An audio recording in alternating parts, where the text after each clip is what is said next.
Today we're going to talk about matted dogs. Right now we have this beautiful little girl right here, but her hair is matted.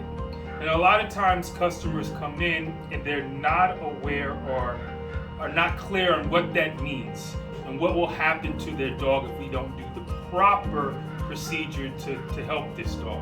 So there's some people that come in and they say, oh, I brush my dog every day, and they use this brush.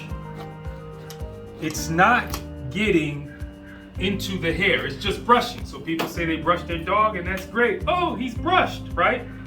Now, you go to comb the dog, and this is what happens. If I can't take this comb and pull it through, that means that the hair is matted. You see that? The hair is matted. So brushing with just a brush like this on the surface does not get into the actual inner coat of the dog, which is important because if you want to keep your dog long, we need to be able to brush the dog out and comb it out. So that means that there's mats inside of here. If you come closer, I can show you what that looks like. It's kind of hard to see with the naked eye until you try to comb it, but there it is. There's mats. You see that? It's getting stuck. Here's a big mat on the top of the head, right? So the only way to get these out is, one, either we're going to have to demat the dog with a special tool, which we're going to show you the process. This is like a comb and a knife together. It is very sharp, and so I don't recommend anyone doing that at home. A trained groomer should be doing that. But it takes a lot of time. You're going to see on another dog what the process is, but it's actually pulling the hair and then cutting out the mats at the same time, which then takes time. So you have to do portions of the dog and making sure that you don't go too close to the skin, which is time, and time is money. All right, so that's one way of dealing with it. The other way is we'll show you is the clipper.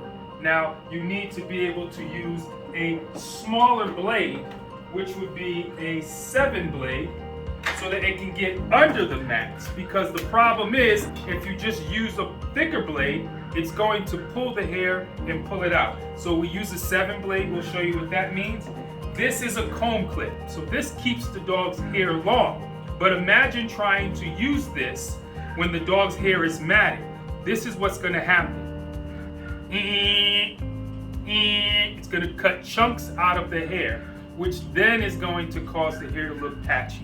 So there's several ways of dealing with our matted dog, but one is sometimes dematting them is not the way because it hurts them and it can take a long time and it's painful. So we try to do what's least hurtful, and sometimes it's not what you want, but what's best for the dog.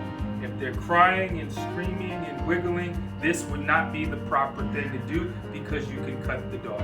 So then we have to go down to cut it to a lower cut, which is a 7. This is called a slicker brush.